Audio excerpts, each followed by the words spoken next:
हाँ सिविक्स था ना, तो 2-3 सवाल हम करा दें, फिर हम सिविक्स पे आते हैं। चलो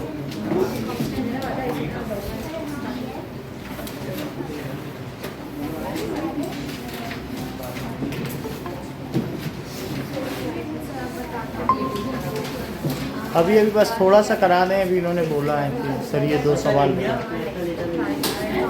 चलो वीडियो आ रहा है सार्थक?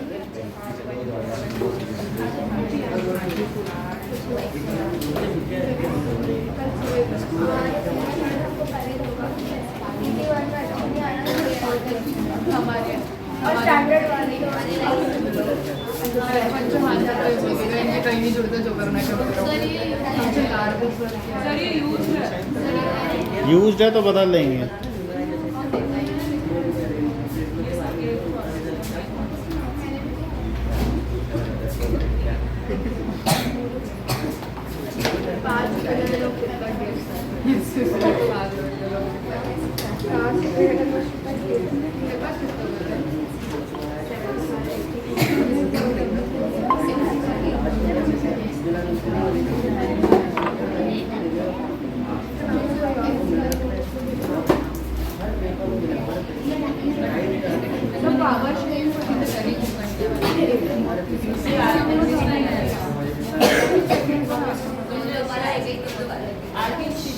क्या बट इनकी बुक्स एनसीईआरटी है, चलेगा? पता नहीं। अब इंग्लिश मीडियम ही है, ठीक है। चैप्टर्स तो वही होंगे फिर, है ना? School S international. अच्छा अच्छा, ठीक है। देखो मैम तो वही टीचर थी। चल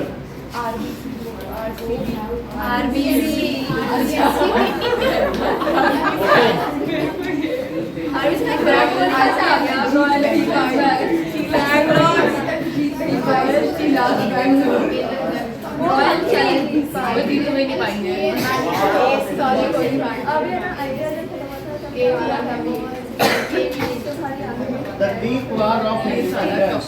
So the Greek has been a part of Ottoman Empire since 15th century. So Greek was a part of Ottoman Empire since 15th century. Srishti, Greek, ये जो ऑटोमन एम्पायर है उसका भी नया नाम क्या है? करंट नेम बता नहीं दिया करो यही तो, जिससे पूछा जाए, क्योंकि सबके लेवल के अलग अलग क्वेश्चंस हैं। So the war of independence among the Greek started in 15th century से वहाँ था और 321 साल तक उनके गुलाम रहा। तो वहाँ पर इंडिपेंडेंस के लिए ये युद्ध शुरू हुआ, दैट इज 1821 में। क्या आपको मालूम है कि फ्रांस कब आज़ाद हुआ? उसे कंप्लीट रिपब्लिक कब घोषित किया गया? दैट इज 1870 में, जब थर्ड रिपब्लिक ऑफ फ्रांस हुआ। और वहाँ पर ये फर्स्ट रिवोल्यूशन कब हुआ था? आपको ये बात मालूम है कि दैट इज 1779। तो जुलाई में ये फर्स्ट रिवोल्यूशन हुआ था। इन्होंने कितने साल संघर्ष किया होगा अपनी आज़ादी के लिए? क्या यहाँ 70 साल और यहाँ पर 21 साल, क्या 91 ईयर्स तक संघर्ष किया? और इसी बीच यूरोप के अन्य देश भी संघर्ष करते रहे। तो चाहे अभी हम आपको जर्मनी का संघर्ष दिखाएंगे या इटली का, वो इसी के बीच ही आज़ाद हुए। तो जिसने सबसे पहले संघर्ष किया, क्या ये एक अजीब बात नहीं है कि उसे सबसे लेट में स्वाधीनता मिली? So it was started since 15th century. It was the part of Ottoman Empire since 15th century, and the Greek War of Independence started on 1821. So दूसरी बात क्या है? Greek War was started, किसके लिए start हुआ? For independence.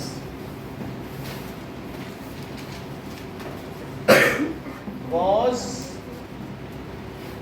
started on 1821, and that is the nationalist in Greece got support from other Greeks live in exiles, इसके बीच में लाखों यूनानी मार दिए गए। यूनानी का मतलब है Greeks. So that is lakhs of Greece were executed by Ottoman Empire so that the Islamic religion can be well established in those regions। जैसे कि आपने देखा कि फारस की खाड़ी में या पर्सिया में, तो उनका अपना जो पर्सियन रिलीजन है उसे ख़त्म कर दिया गया, और अल्टीमेटली आज ईरान कम्प्लीटली क्या है, मुस्लिम कंट्री है कि नहीं। तो वहाँ तो एक भी बाल बाहर निकल जाए तो औरत का सर काट दिया जाता है, ये तो बात है कि नहीं वहाँ पे। तो अब जरा देख लीजिए, सो वहाँ पर इंडिपेंडेंस के लिए ये स्टार्ट हुआ। एंड नेशनलिस्ट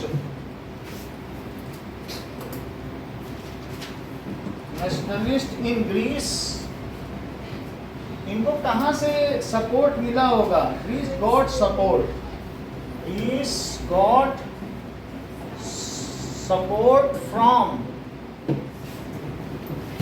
अदर ग्रीक्स, जो दूसरे ग्रीक्स थे ना, ऐसे ही जो इज़राइल के लोग थे, इज़राइल में ज्यूज रहते थे, वो बार बार उनको मुसलमानों ने निकाला। तो कभी उनको किसने निकाला?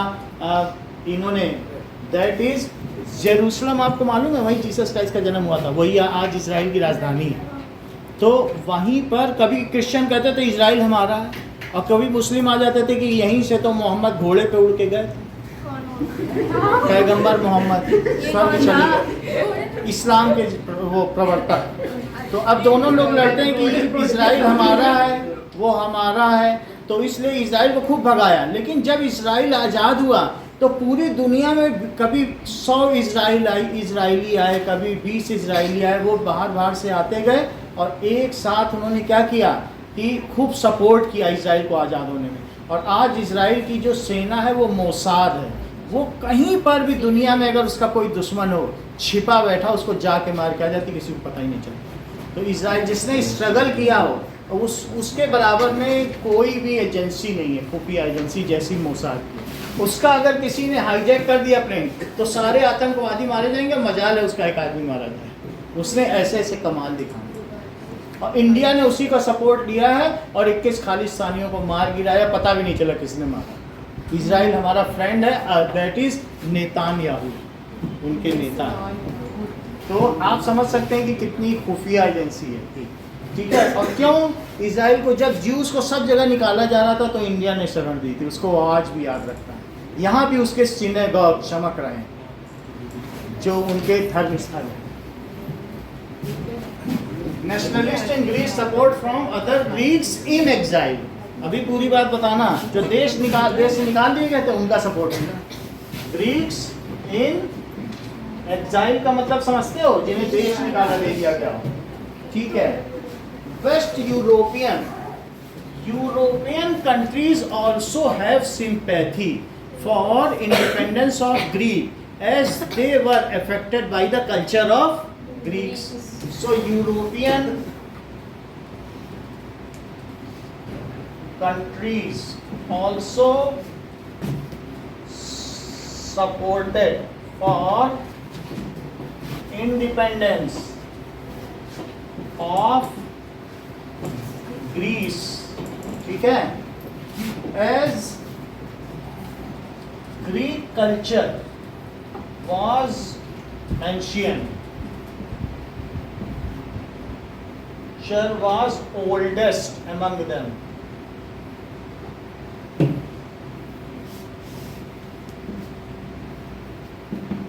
अब देखिए, जो पोएट्स थे एंड राइटर्स, पोएट्स भी, राइटर्स भी, और साथ में आर्टिस्ट, उन्होंने फोटो बनाए। राइटर्स एंड आर्टिस्ट, इन्होंने क्या किए, had written various blogs and also made painting for support of Greek independence, क्योंकि वो सब उसी ग्रीक से ही, रोमानियन सभ्यता से सभी प्रभावित थे। तो इसलिए उन्होंने क्या किए, wrote blogs and essays and made painting, या ये भी कह सकते हो कि उसकी प्रशंसा में गीत गाए। and shown that it is the cradle of civilization of Europe, कि इसी की धुरी पर ही यूरोपियन सभ्यता घूमती है। उसे क्या बताया? इट इज द क्रेडल, जैसे जिस पर जो वो होता नहीं है, पहिया घूमता है, कोई भी बैलगाड़ी चलती तो उसको क्रेडल कहते हैं बीच में, उसी पे तो दोनों पहिए लगे रहते हैं। तो हमारे जो व्हील्स घूम रहे हैं, कह रहा है कि वही ग्रीक ही तो उसका क्रेडल है। So and said that Greek is the cradle of European civilization, and said that Greek is cradle of, जिसको धुरी भी कह सकते हैं या एक्सल कह दो, so axle of European civilization.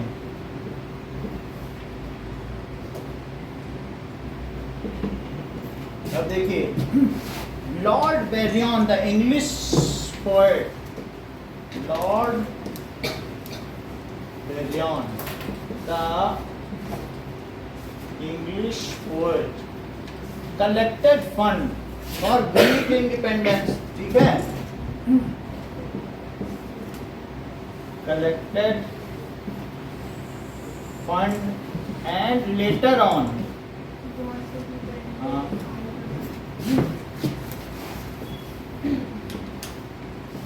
joined to fight war.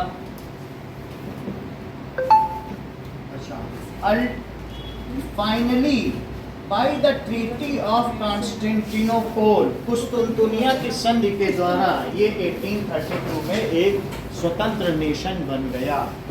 So finally, और वो मारा भी गया, and died due to fever in 1824, और 1824 में वो मर गया 1832 में। 21 से 32 कितने साल इनका इंडिपेंडेंस चला होगा? फाइनली इन 1832, ठीक है।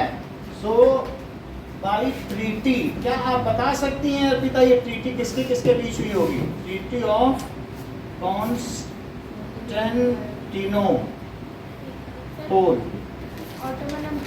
और जो ग्रीक का कोई भी लीडर रहा होगा उनके बीच हुई होगी, ठीक है। ग्रीक गॉड, अभी बोलो किस ईयर में ग्रीक इंडिपेंडेंट हुआ सृष्टि? 1870। तुम लोग मत बोलो, उसको उसके ज्ञान का परिचय ले, बोलो। 1870। मतलब थोड़ा तो देखने दो कि आसपास भी बता रही, क्योंकि 32 यहाँ है, 70 वो है, मतलब कितने साल का अंतर करती है? 100 साल, 200 साल, उसको लिबरली बताने दो ना, ऐसे तो ज्ञान का परिचय नहीं हो पाएगा। ग्रीक गॉड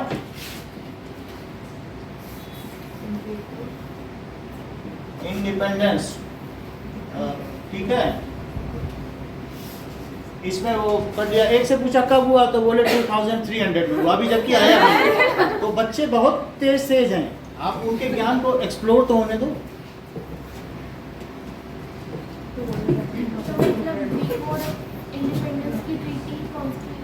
यही थी, कॉन्स्टेंटिनोपल में हुई थी, वो जगह का नाम है। अब जरा देखिए, next is one more question में भी आज, that is Frankfurt parliament report. Frankfurt book के क्वेश्चन है और इम्पोर्टेंट है। Parliament, so the name of German National Assembly founded during the revolution of 1848। आप देख लो, जर्मनी का वार ऑफ इंडिपेंडेंस 1848 में शुरू हो गया। अभी हम लोग जर्मनी का अलग से भी पढ़ेंगे, यूनिफिकेशन, तो यहीं से शुरू हुआ। तो it is German national assembly, it is name of, किसका नाम है? German national assembly. अर्पिता, इसकी पहली बैठक कहाँ हुई? ठीक है, असेंबली फाउंडेड इन, कब इसका फाउंडेशन हुआ? 1848। किसने बताया? आपने? दे जाइए 1848। अब जरा देखो कि to unite Germany, to unite Germany they have assembled in, कहाँ पर उपस्थित हुए, बोलो असेंबल्ड इन सेंट, अब बताया उन्होंने, आप उनकी बात क्यों झुठला रहे हो भाई सर, यकीन नहीं उनकी बात पे। कहाँ पर असेंबल हुए? Saint John's school. So to unify Germany, हर एक चीज जो कॉन्फिडेंस से बोली जाएगी वो सच होगी, बस कॉन्फिडेंस होना चाहिए, कुछ भी बोल दो। बोलो ताजमहल में इकट्ठे हमारे पास भी सब होते हैं, हाँ भाई सही कह रहे होंगे, तो हम लोग क्या मालूम, इतने पहले की बात है नहीं। तो टू यूनिफाई जर्मनी, ठीक है, they gathered in Saint Paul church in Frankfurt, उस जगह का नाम है। तो यूनिफाइड जर्मनी दे असेंबल्ड, कितने मेंबर्स थे? 831 होंगे। अभी देख लो, 831 delegates, 831 they assembled in Saint Paul और अलग ही चर्च, ठीक है, वो ठीक बोल रहा हूँ। देखो सबके अपने अपने विचार हैं, ये लोकतंत्र है, यहाँ पे ऐसा नहीं चल रहा। सेंट पॉल चर्च अब कहाँ पर था? फ्रैंकफर्ट में। किस लिए इकट्ठा हुए थे? क्या जर्मनी के एकीकरण के लिए? Okay, parliament proposed the unification of Germany under the king of Prussia. Prussia तो आप समझ गए ना, कि हमने आपको कल भी बताया था कि ये देखो, ये इटली है नीचे, और फिर यहाँ से अफ्रीका होगा, और फिर यहाँ इंडिया होगा, तो ये प्रूशिया है, और बाकी ये कन्फेडरेशन है उसकी 39। तो प्रूशिया का किंग कौन था बोलो? कितना अच्छा था, बता दिया उन्होंने कि कैसर विलियम टू प्रपोज किया, कैसे वो विलियम 4 को किया, समझ रहे? कुछ भी हो बताया तो पहले ही नहीं। हाँ ठीक है। सो फ्रैंकफर्ट में वो असेंबल हुए। अब जरा देखो कि they propose the unification of Germany under the king of Prussia. They proposed unification of Germany under the king of Prussia। लिखवाएं अगर तो इसको अलग से समय ना मानना कि भाई अब हमें पढ़ने का समय दो, अभी तो पढ़ लो। तो the parliament proposed that is Friedrich William 4। अगर ये राजा बन जाए तो केसर विलियम कहलाएगा। They proposed Frederick William IV to become constitutional monarch and lead this unification of Germany। कि वो अब वो एक constitutional monarch समझते हो कि हम संविधान बनाएंगे, तुम राजा बन जाना और मोनार्की को हटा देंगे केसर विलियम 2 को, और हम लोग चलो जर्मनी एक कर दें। इतना सारा फिर से समझो, केसर विलियम 2 था। केसर का मतलब क्या होता है बोलो? राजा। तो कैसर ये प्रूशिया, कैसर विलियम 2, और यहाँ पे ये जो सेंट पॉल चर्च हमने कल वीडियो में दिखाया था, उसमें ही वो बैठा था कैसर ये फ्रेडरिच विलियम 4। दे प्रपोज्ड फ्रेडरिच विलियम 4, उसी वहीं का ही था, उसी राज परिवार का। उससे बोला, क्या बोला? सेंटेंस पूरा करो। कि आप हमारे राजा बन जाओ और हम मोनार्की हटा देंगे। टू बिकम कॉन्स्टिट्यूशनल मोनार्क, संवैधानिक राजतंत्र स्थापित कर लो, और एब्सोल्यूट मोनार्की को हम अबॉलिश कर दें। दे प्रपोज्ड फ्रेडरिच, वो माना नहीं, विलियम 4 टू बिकम। बात ना करें बेटा, 2 दिमाग नहीं होते सृष्टि की, ये बात भी करते रहो। बहुत अच्छा, अब आगे देखिए। बिकम कॉन्स्टिट्यूशनल मोनार्क कि तुम कॉन्स्टिट्यूशनल मोनार्क बन जाओ एंड वी विल, ठीक है, अबॉलिश एब्सोल्यूट मोनार्की एंड चलो and lead them for unification of Germany. Unification of Germany. ये 2 नंबर का आएगा.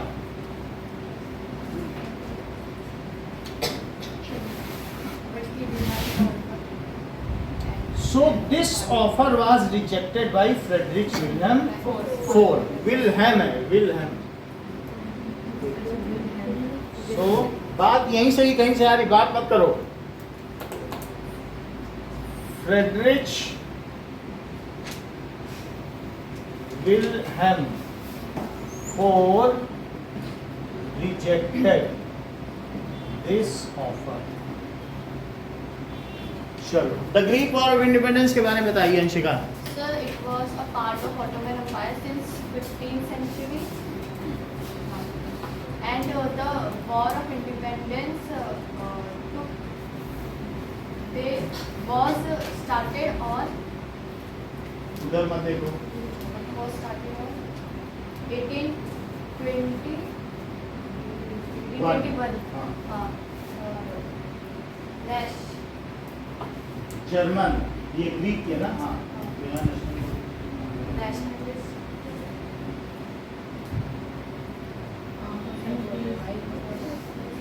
got support from Europe's Europe's also supported Greek as Greece was the oldest civilization. of them, and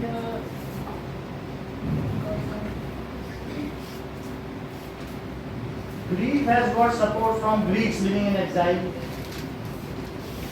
देश निकाले गए Greek से ही Greek वालों को सपोर्ट मिला. जैसे हमने यहूदियों को बताया, जीव्स को भी बाहर के इजरायली लोगों ने सपोर्ट किया था उनको आजाद कराने के लिए. वैसे ग्रीक को किसने सपोर्ट किया? उन ग्रीक्स ने जिनको देश निकाला किया गया था. और बोलो. writers, poets, and artist. Artisan का मतलब श्रमिक होता है. Artists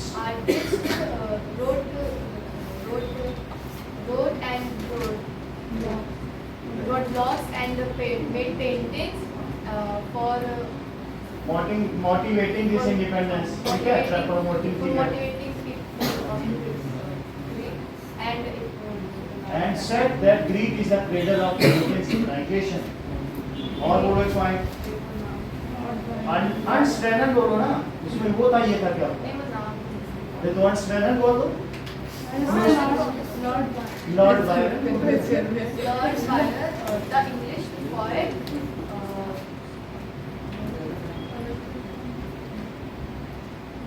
collected fund and fought for Greek independence. Ultimately died Fever on 1824, and finally the Greek got independence on 1830.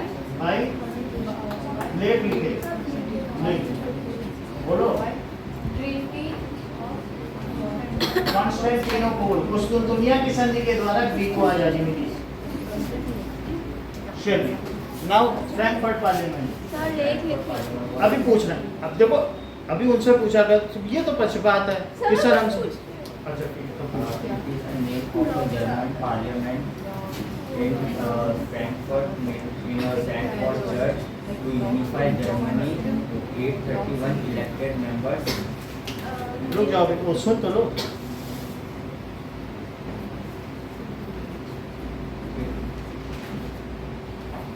To unify Germany in the support of King of Prussia. हाँ बोलिए. क्या? Frankfurt Parliament.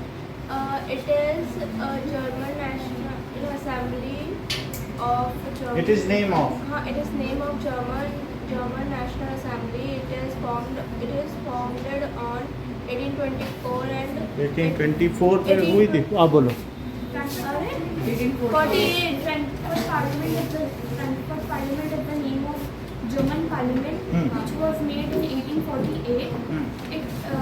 The 831 delegates assembled there. Deputies बोलो. Deputies assembled there with the purpose to unify Germany. They proposed the unification of Germany under the Prussian king. Cooking ना वो ठीक है, under Prussia बोलो. Under Prussia, हाँ. they proposed Frederick William IV to be the constitutional monarch and to abolish the absolute monarchy. At last, the Frederick William IV rejected the offer. ठीक है, इतनी बात करनी. चलो. ओके, नेक्स्ट इज यूरोप में Italy के बगल में. ये इटली है, यहाँ ग्रीस है.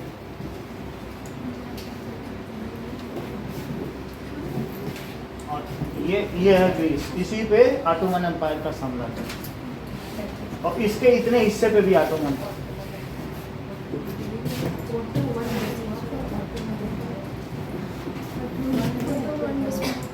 जो ग्रीस की टोपोग्राफी है वो वीडियो एल्बम में दिखाई गई है.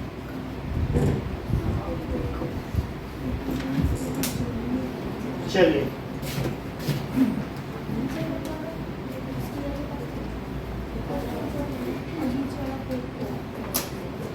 सो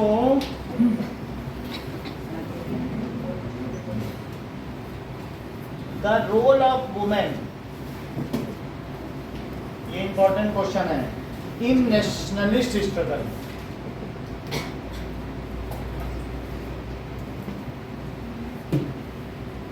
तो यूरोप में जो राष्ट्रवाद का उदय हुआ उसमें वहां की स्त्रियों की भूमिका कम करके नहीं आंकी जा सकती. उन्होंने क्या क्या किया होगा? So that is women played important role in nationalist struggle all over the world. उन्होंने मोनार्की हटाई. राष्ट्रवाद का उदय का मतलब क्या है? दे हैव इरेडिकेटेड मोनार्की, उखाड़ फेंका मोनार्की को, and established primarily a constitutional monarchy, then that is also eradicated, followed by a republic. तो पहले मोनार्की आई, फिर कॉन्स्टिट्यूशनल मोनार्की आई, और उसके बाद रिपब्लिक आई. रिपब्लिक का मतलब जानते हो, जिसमें अल्टीमेट पावर पीपल के हाथ में होती है, and only representative used to take all decision. उसको कहते हैं रिपब्लिक. भारत भी एक गणतंत्र है. तो women played an important role.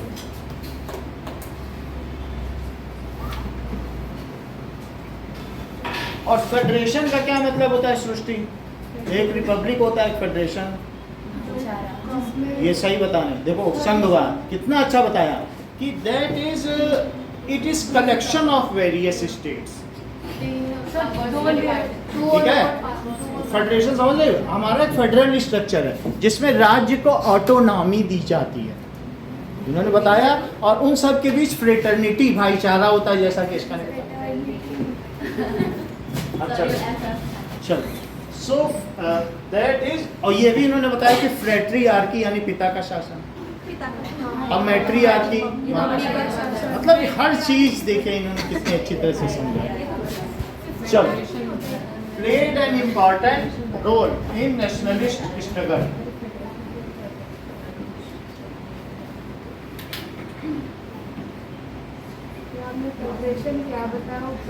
संघवाद, भारत में संघवाद है. जो रिपब्लिक डे में फेडरल स्ट्रक्चर हमारा दिखाया जाता है, कश्मीर की झांकी, उत्तर प्रदेश की झांकी, उत्तराखंड, यही तो संघवाद है कि हम इतने राज्यों के संघ हैं. संघ का मतलब सब अपना शक्ति प्रदर्शन करना है. तो हम दिखाते हैं ये राज्य है हमारे साथ. हमारा एक फेडरल है, यही अगला चैप्टर है सिविक्स का जो हम पढ़ने जाएंगे. तो वो फेडरलिज्म है कि नहीं, वो भी आ रहा है. चलो चलिए. सो अभी भी कोई बात कर रहा है, देखो जिसको आता है वो दूसरे को पीछे जाके पढ़ाए. सो इन all European states, women had taken active part in nationalist movement. In all European states, women had taken actively participated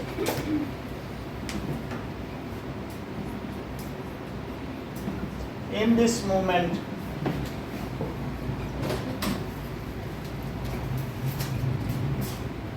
next is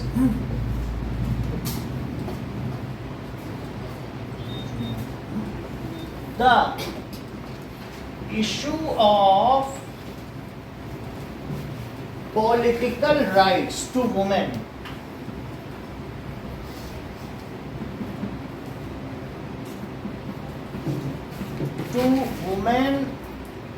was a major issue.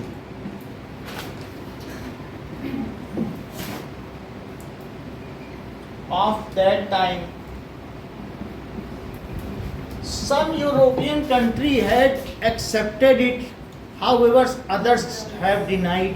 सबने नहीं एक्सेप्ट किया क्योंकि वोटिंग राइट्स भी देना है और कभी कभी प्रतिनिधि भी बनाना है, सिर्फ वोटिंग राइट नहीं देना है, उनको रिप्रेजेंटेटिव के लिए दोनों चीजें होनी चाहिए ना। रिप्रेजेंटेटिव बनेंगे तभी तो पावर आएगी, और वोट का भी पावर और रिप्रेजेंटेशन का भी पावर, सो दोनों पावर के लिए। So some European countries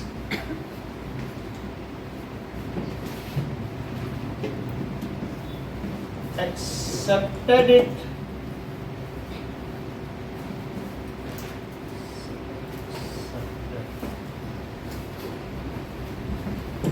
after their struggle.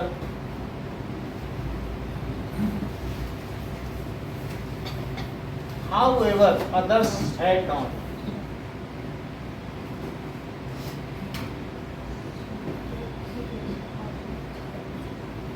Denied it. अब देखिए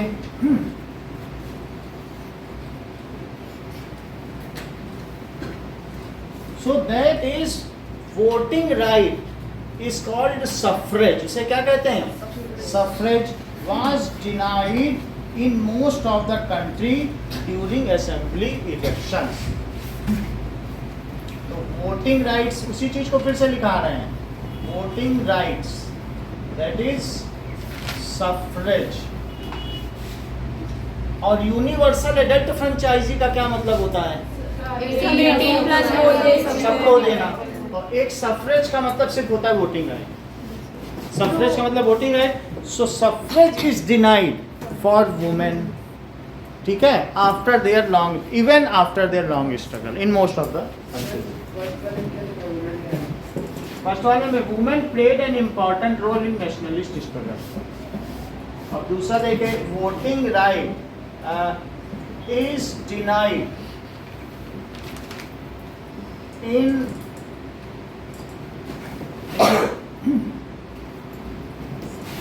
most of countries during assembly elections. जो assembly elections होते हैं राज्य के चुनाव, उसमें उनको वोट नहीं देने दिया गया। During Frankfurt Parliament, women were meek observer. वो सिर्फ एक प्रेक्षक मात्र थी, and were only standing in visitors gallery, और दर्शक दीर्घा में खड़ी हुई थी। So during Frankfurt Parliament,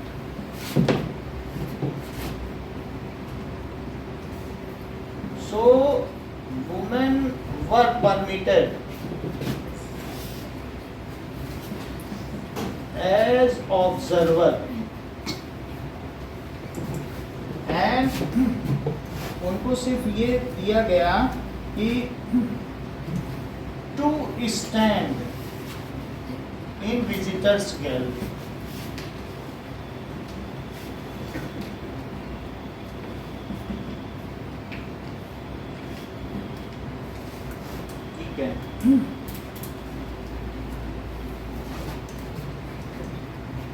Briefly trace the process of German unification.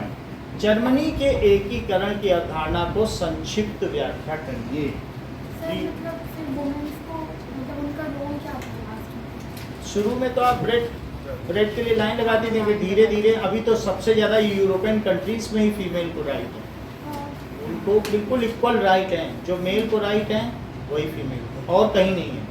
उन्होंने लड़ाई की तो जो लड़ेगा वही पाएगा, हमने लड़ाई की तो हमने डेमोक्रेसी पाई, और जो नहीं लड़ेगा उसको कभी भी नहीं मिलेगा।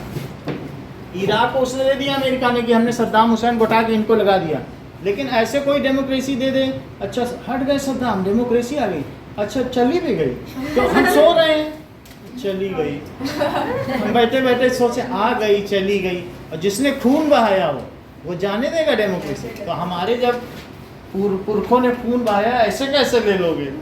तो हमने लड़ा है, खून बहाया है, तो हमने मेहनत से पाई है, तो हमारे लिए डेमोक्रेसी कोई नहीं ले सकता, छीन नहीं सकता। छोटे छोटे और ऐसे जिसको दे दो, अगर मान लो किम जोन को कोई मार के भी आ जाए और कहते लो आ गई डेमोक्रेसी, आ गई है, फिर तो अरे चली गई, यही होता है। वो सोए हुए हैं ना, उन्होंने कभी खून बहाया ही नहीं है, तो they don't know that what is sacrifice, how to bleed themself. ये जब तक नहीं आएगा, अभी कोई मुस्लिम औरतों को अधिकार दे दें तो वो कहेंगे आ गया, और फिर कोई मारने भी लग जाए, मार दिया। तो जब तक वो खुद नहीं लड़ेंगे, सड़कों पे नहीं आएंगे अपनी जान हथेली पे, तब तक उनको कोई अधिकार नहीं दे सकता। बात समझ में आई? उन्हें खुद निकलना पड़ेगा। अब आपके अधिकार की लड़ाई कोई दूसरा नहीं लड़ सकता, खुद लड़नी पड़ेगी। तो briefly explain the German unification.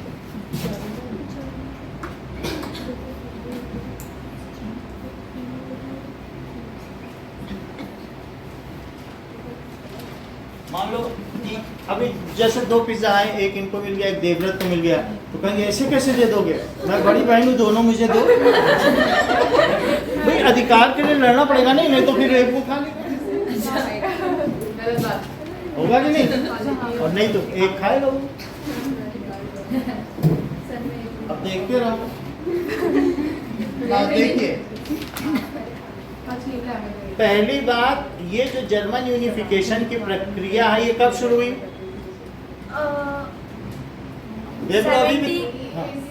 ये अभी भी दर्शक दीर्घा में खड़ी है, ये वहीं विजिटर गैलरी में है, वहीं बोल रहे हैं। हाँ, सो इन 1848 चलिए, middle class citizen of Germany tried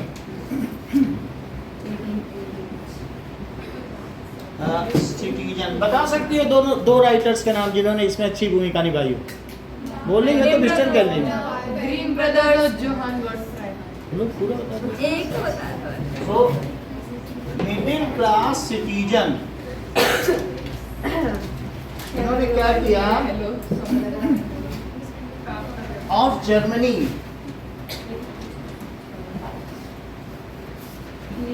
tried to unify Germany, ठीक है, tried to unite different regions. और वो 39 कन्फेडरेशन को क्या कहा जाता था? Under Zollverein, that is 39 confederation या स्टेट्स। तो उनको उन्होंने करने की कोशिश की। अब देखिए, and this work was initiated by, इसको किसने इनिशिएटेड? दिस यहाँ लिखा था तभी तो बोल पाई, कैसे? By Frankfurt parliament. देखो कितना अच्छा होता है, यहाँ बोल नहीं और वहां से देख रहे हैं। So this work was initiated by Frankfurt Parliament. किसने किया? And the architect was Otto von Bismarck. बोलो, इसका शिल्पकार कौन था? Auto von Bismarck। शिल्पकार, ये वही तो शिल्पी था।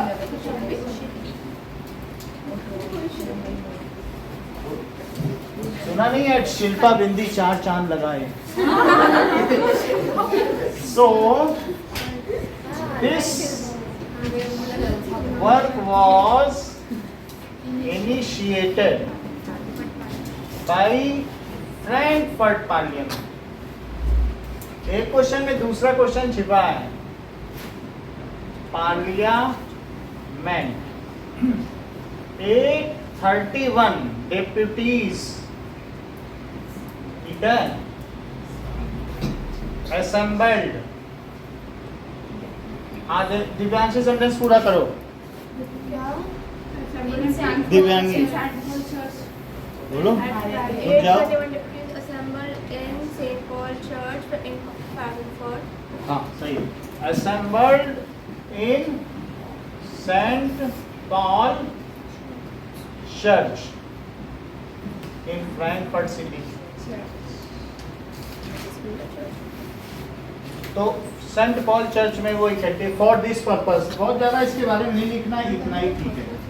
And Prussia took the leadership of this movement, इसकी अध्यक्षता या जिम्मेदारी किसने ली? प्रूशिया टुक, और उसी का नाम बाद में जर्मनी पड़ा। Took the leadership of this task. और वो तुमने क्या बताया था नाम, एक ब्रॉड, अच्छा, that is Johann Gottfried and Grimm brothers. बोलिए क्या नाम है, गलती है कुछ बता दो। JO, ठीक है, ठीक है, प्लेड, ठीक है, key role for that is promoting German culture, for promoting German culture.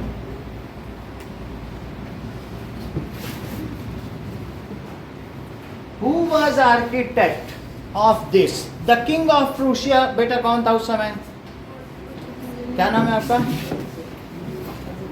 Aditya, बोलो।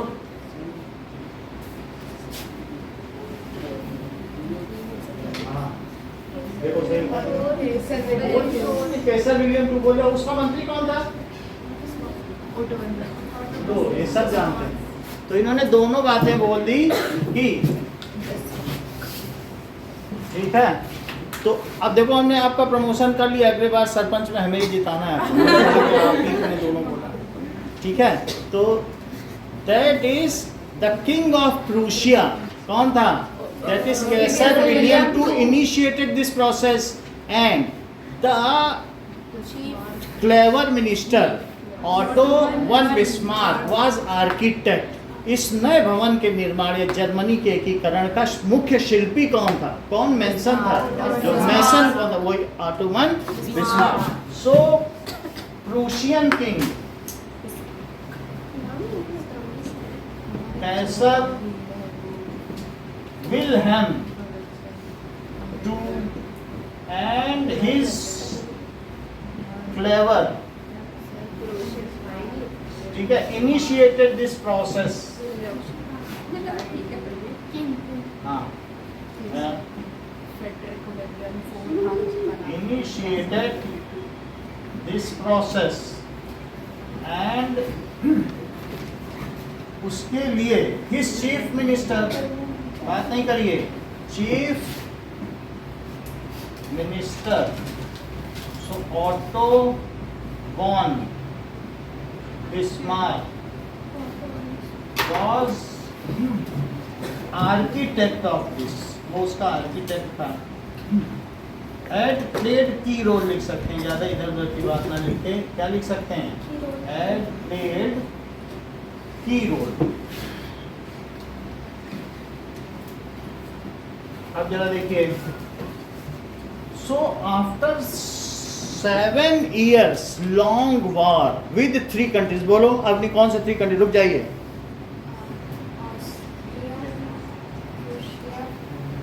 रूसिया तो यही है,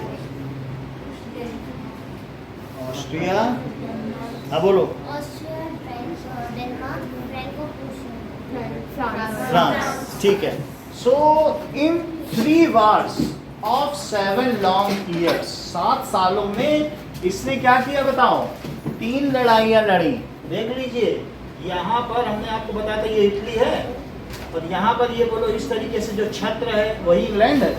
यहाँ कौन है बताइए? फ्रांस। और यहाँ क्या है? रूसिया। और बताइए यहाँ क्या है? ऑस्ट्रिया। ठीक है, तो ये ऑस्ट्रिया, और इसके नीचे सर्बिया है। सर्बिया छोड़ दो, डेनमार्क देखो, दिस इज डेनमार्क, जहां पर क्या किस लिए प्रसिद्ध है? 3-3 बाल्टी दूध देती हैं गाय, दूध का कटोरा कहा जाता है। तो इसने फ्रैंको प्रूशियन वार लड़ा, ऑस्ट्रिया प्रूशियन वार लड़ा, और डेनमार्क प्रूशियन वार लड़ा, and one all the wars. और इनसे थोड़ा थोड़ा पोर्शन हथियार लिया और जर्मनी बना लिया। उन्हीं के तो सब छीन लिए जमीन। अब देखिए इन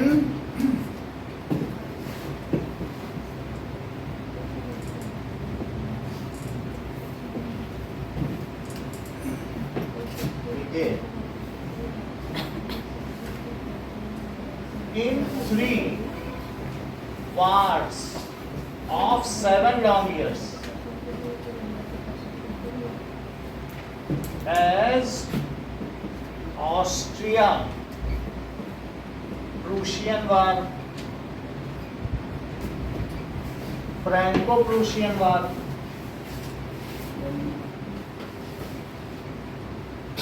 और तीसरा क्या है?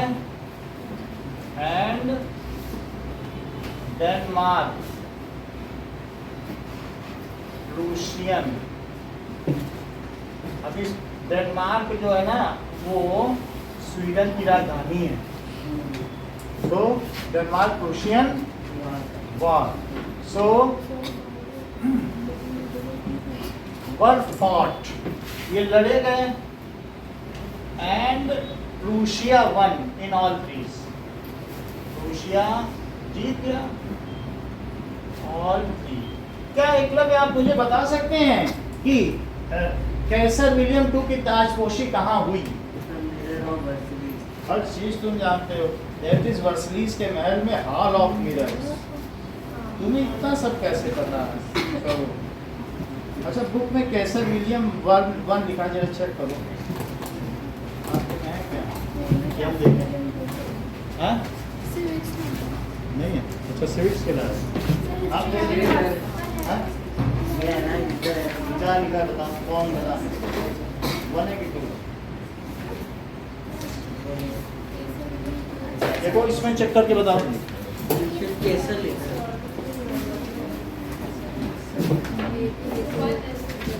केसर विलियम 1 है तो 1 लिखो, फिर यहाँ 1 लिखो, कोई बात नहीं। 1 लिखा है बुक में भी वही होगा।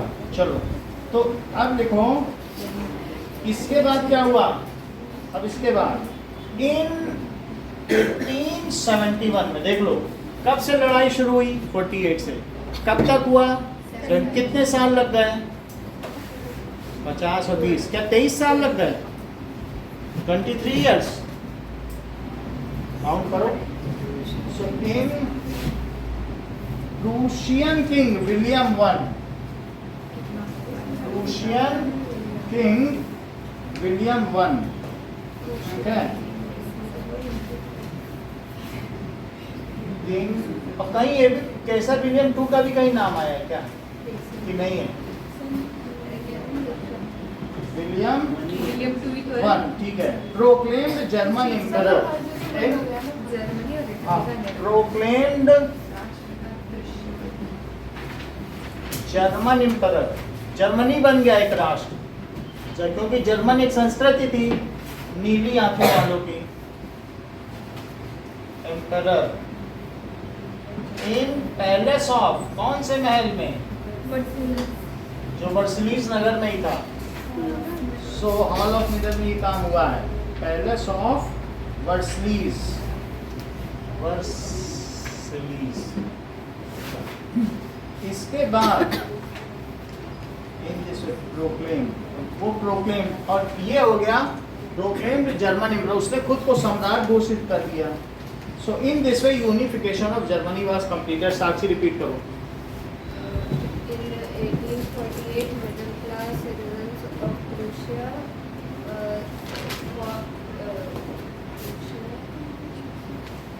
thought of Unification of started unification of 39 Confederation. That is Zollverein. under Zollverein. This task was initiated by Frankfurt Parliament in St. Paul Church. 831 deputies Assembled. assembled in St. Paul Church and initiated the unification of Germany and under the Prussian king. John got tried and Queen बता रही तो John got tried. next point हाँ? है ना जो culture John Gottfried and Grimm played a key role in expanding the culture of Germany and Promoting culture of Germany. Prussian king William II. William initiated the unification of Germany and his chief Minister. Otto I Bismarck played an important role in this process. There was a 7-year war between Germany and the three countries, Denmark, France and Austria, and in all these Germany won.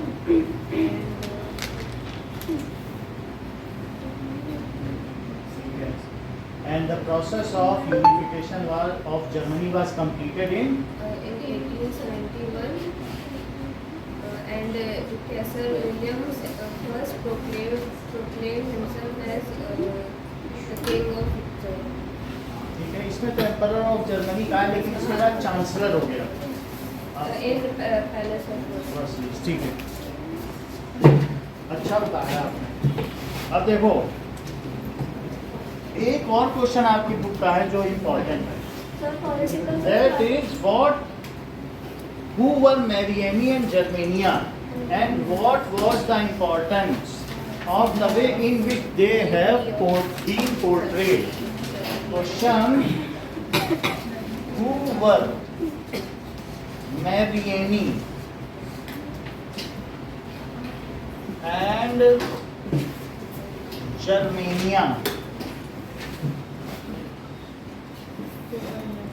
What was the importance of the way in which they were portrayed? What was the importance in which they were portrayed? तो उनको किस तरीके से प्रस्तुत किया गया? Now, Mariani. So it is female allegory of France. That is Christine Mariani. She was female allegory यानी एक वो महिला रूपक थी फ्रांस की. allegory of France एक तरीके से फ्रांस की फीमेल प्रतीक थी. जैसे हम लोग कहते हैं ना भारत माता. अगर भारत को दिखाना हो तो भारत माता दिखा रही है तो भारत है, ऐसा कहते हैं कि नहीं? तो वो प्रतीक रूपक भी कह सकते हो या प्रतीक. Now during French revolution artist used this female allegory और symbol to portray idea. During French revolution उनको दिखाया गया कि वो रो रही हैं, पड़ी हुई हैं, ऐसे दिखाया जाता था कि इनको में उठाना है ना, खुश करना है. जैसे हम लोग नहीं कहते भारत माता उदास हैं, तो वैसे उन्होंने सिंपैथी पाने के लिए लोगों को कलेक्टिवली स्ट्रगल में शामिल कराने के लिए ऐसा किया कि वो हमारी माँ है जिसको हमें आज़ाद कराना है। नेशन को ऐसे मदरहुड की संज्ञा दी गई कि वो हमारा पालन पोषण करती है, हमें नर्चर करती है, तो इसलिए वो हमारी मदर है और उसका नाम मेरी एनी। ठीक है। सो ड्यूरिंग फ्रेंच रिवॉल्यूशन, हमारे यहाँ भी जब इस तरीके से रिवॉल्यूशन होता था तो जो धोतियाँ या कहीं पर भी सूती कपड़े बनते थे तो उसमें भारत माता जो बंकिम चंद्र चट्टोपाध्याय ने कुछ बनाया था ना एक प्रतिमा, तो वो जिसमें छपा होता था लोग वही धोती खरीदते थे, इतनी ज़्यादा वो फेमस हो गए वही कपड़े। तो अंग्रेजों ने भी वही बेचने के लिए वही छापना शुरू कर दिया, जबकि उनसे ही हम लड़ रहे थे। तो कहा हमारा भी सामान बिके, जो लोग ये चित्र देखते हैं तो चित्र ही में बहुत पढ़े लिखे भी नहीं थे तो भी वो चित्र देख लेते थे, भारत माता बनी होंगी वही है। तो फ्रेंच रिवॉल्यूशन करने के लिए artist used the female allegory. सो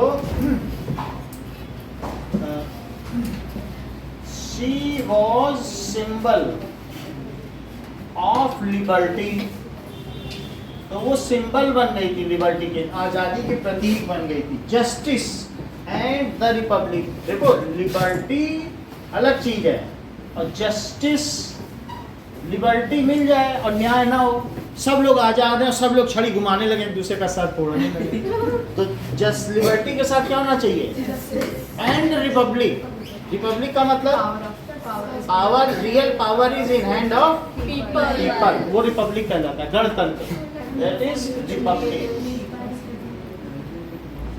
तो ये इसका सिंबल कौन बन गया था? That is Christiani. क्या नाम बता रही थी? क्रिश्चियन ना, तो क्रिश्चियनी, ओके चलो क्रिश्चियन मैरियन, ठीक है। सो हाँ, so a popular Christian name, a Christian Mariani, she was Christian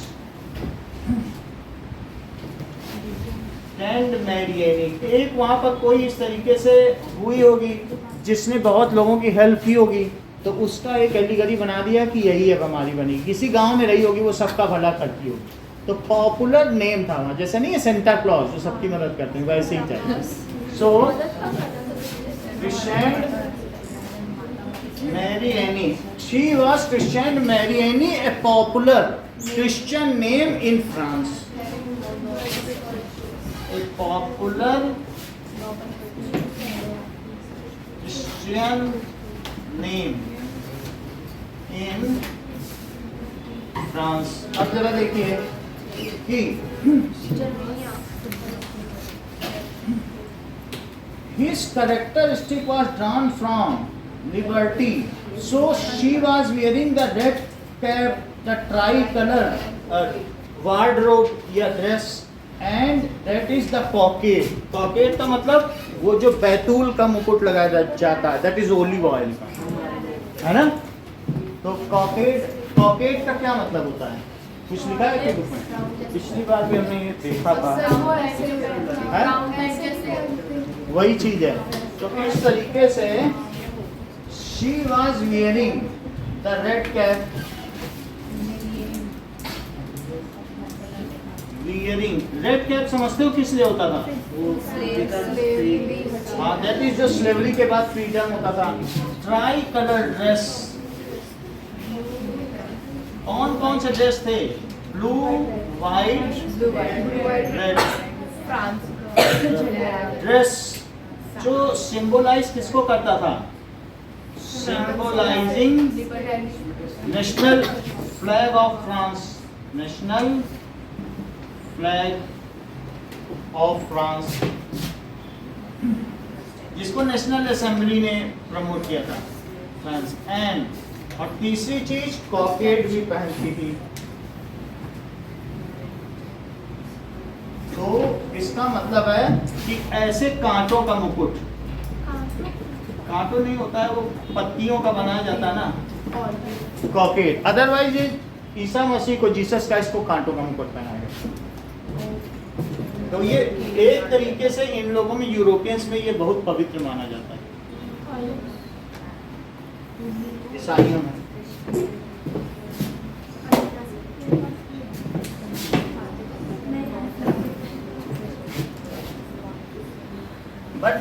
olive oil का होता है, जो अभी ये तो कॉकेड है ना, तो वो जैतून की पत्तियों का होता है।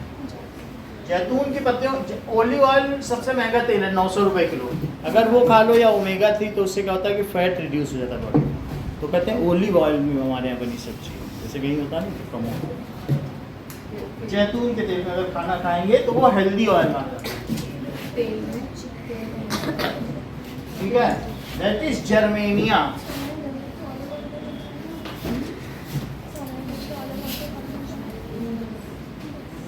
इसी तरीके से जर्मेनिया कौन थी? That is allegory of German nation. She was, allegory, देखो कोई बात कर रहा है Divyangi, allegory of German nation, वो जर्मन राष्ट्र का प्रतीक थी, रूपक थी। ठीक है, and the Marianne's statue was erected in public square and she was marked in coins and stamps। ये भी लिखो, मैरियानी का स्टैचू जगह जगह खड़ा किया गया और उसके मोहरे बनाई गई।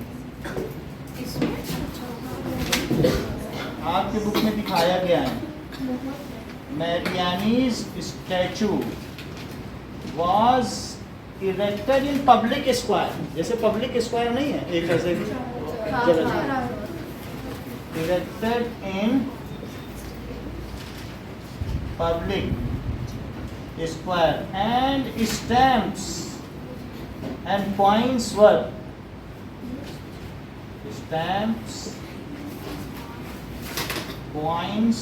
were molded, उनकी ढलाई की गई, molded showing her। तो इस तरीके से मैरियानी का चित्रण किया गया आजादी के लिए। मोल्ड का मतलब है कि जैसे टकसाल में सिक्के ढाले जाते हैं, तो वैसे मोल्डिंग, पिघला करके ढाल दिया फिर वो जम जाए, मोल्डिंग। अब जरा देखो, Germania became the allegory of German nation and in visual representation वो कैसे दिखती थी? वो ताड़ के पत्ते लगाते, वो बैतूल के लगा रही है, और ये ताड़ के, ओक लीव्स, ओक नहीं होता है, तो इस तरीके से she was wearing the crown of oak leaves. She was wearing crown of oak, यानी ताड़, ओक लीव्स। ओ एक ही होता है ना सर? ओ एक ही लिखो ना। चलिए, as German oak stands for heroism, as oak, oak किस लिए होता है? स्टैंड या symbolises for heroism. Okay, now the inscription of Germania sword reads, वो जर्मेनिया जो तलवार लिए खड़ी है कि यह सदैव राइन नदी की रक्षा करती है कि नहीं? जो बुक में है तो उसकी तलवार में लिखा है। राइनलैंड है, जर्मनी राइनलैंड ही तो है, राइन नदी के किनारे बना हुआ सारा क्षेत्र राइनलैंड है, और उसी की रक्षा कर रहे हैं। सो द इंस्क्रिप्शन, उस पे जो गढ़ा हुआ है, embossed inscription in her German sword, तो क्या लिखा हुआ है? That is reads the German sword protects the German Rhine. The German sword protects the German Rhine. Rhine एक नदी है, बहुत पवित्र नदी। इसके अलावा the picture of Germania in female form represent the specific symbol. इसमें भी क्या था? She symbolise liberty, justice and liberty.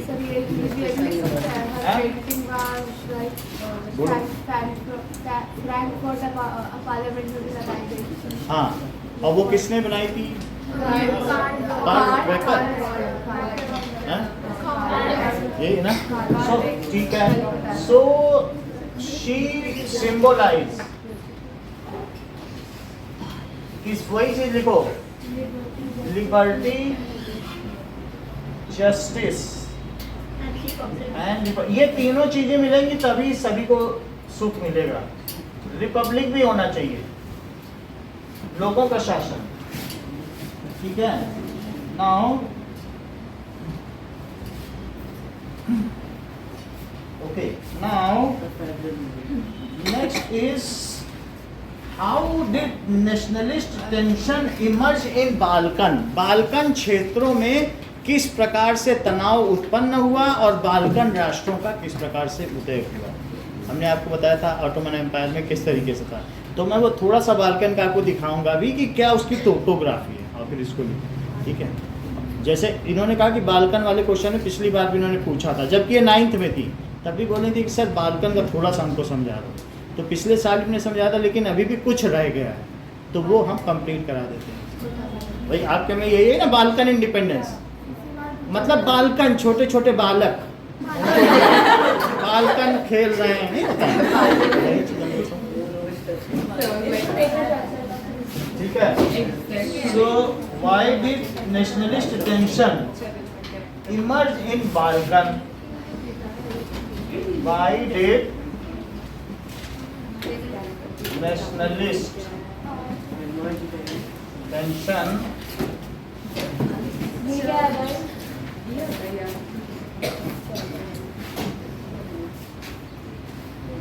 Okay. अब देखिए कि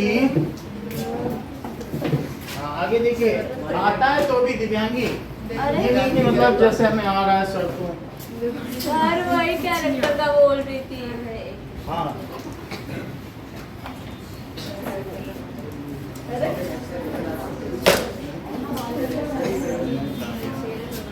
एक इसमें चलिए, बाल के छोटे छोटे बालक इसी के बारे में तो पूछ रही है, मतलब बालकों का क्या करें। हिंदी है वो।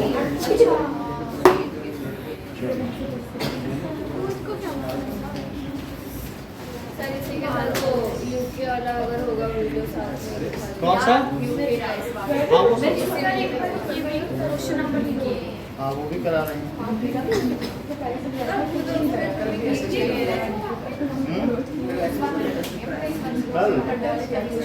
कल भी अब SST होगी।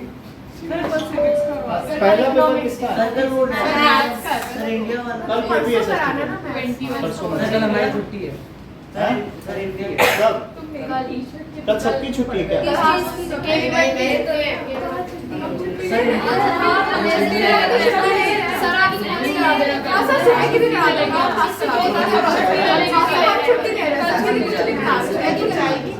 क्या बोल रहे हैं?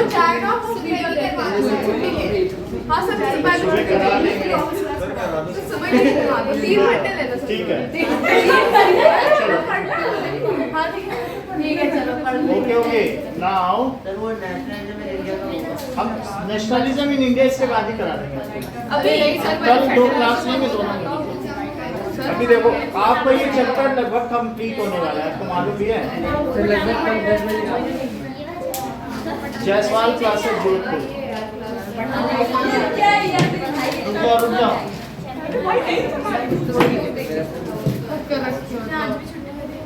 एक मिनट रुक जाओ, कल हो जाएगी क्लास। देखो ये पियानी चली गई, बताया भी नहीं इसने। चल ओके, देखो प्ले लिस्ट में जाना है, कभी भी इसमें जाना तो प्ले लिस्ट में चले गए। प्ले लिस्ट में हमें चाहिए 10th की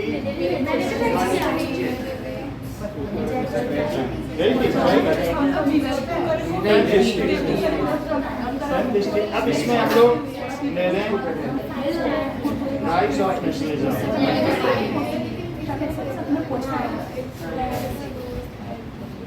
राइट ऑफ ये ले लेते हैं।